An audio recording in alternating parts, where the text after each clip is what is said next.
Okay. Yeah. Why do you fear Africa is becoming Europe's gas station?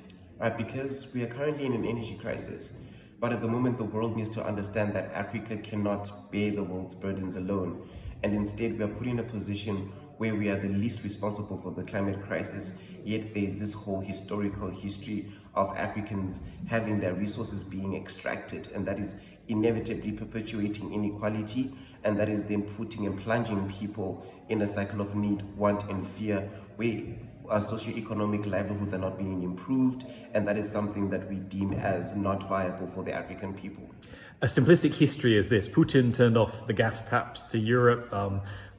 Europe looked elsewhere, saw Africa. Now there's a big investment in more fossil fuel projects on your continent. Definitely, Putin closed the taps, the world turned to Africa, but gas will fail to deliver development. Fundamentally because we've got a history with fossil fuels.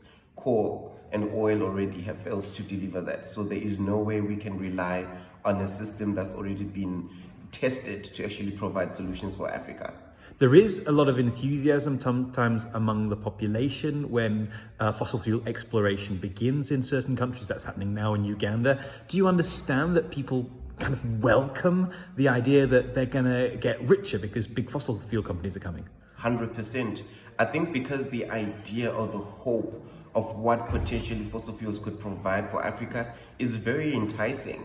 But we need to remember that this is not the first time fossil fuels have arrived in Africa. This is not the first time we've had the issue around extractivism. We've had this for the last 50 years. And has coal developed development in Africa? The answer is no. Has oil delivered development in Africa? The answer is no. Instead, we've got civil unrest, we've got droughts, we've got floods, we've got high temperatures, we've got people being displaced, we've got land grabs. That is not development. And if that is, according to them, then that's the wrong idea of development.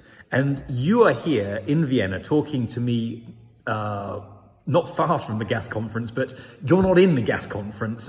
Not many civil society representatives are there in this gas conference in Vienna talking about your fears, your concerns. What do you make of that? Yeah, the European Gas Conference is elitist because there is no way, if you're going to discuss the world's energy future, that you charge a ticket over 3,000 euros and expect to have representation of the people that are actually living through the energy crisis. Instead, what the conference represents is a representation of the elite who are benefiting from the energy crisis, where people have been plunged in the cycle of need. And yet instead, we need to be opening up the space for real solutions like renewable energy. Finally, do you feel that this dash for gas, as it's being called, is affecting Africa's transition to renewable energies, the amount of investment in developing renewable energy in Africa?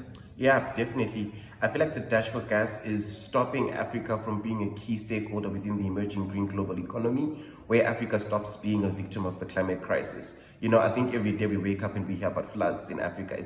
We're just simply a stat.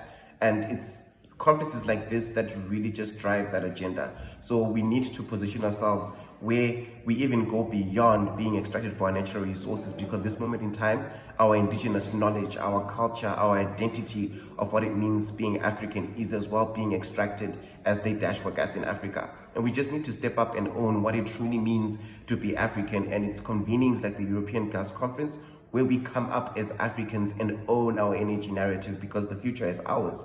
And we are not going to wait for a Superman. We're not going to wait for a Spider-Man. We have to be our own heroes because our leaders have failed.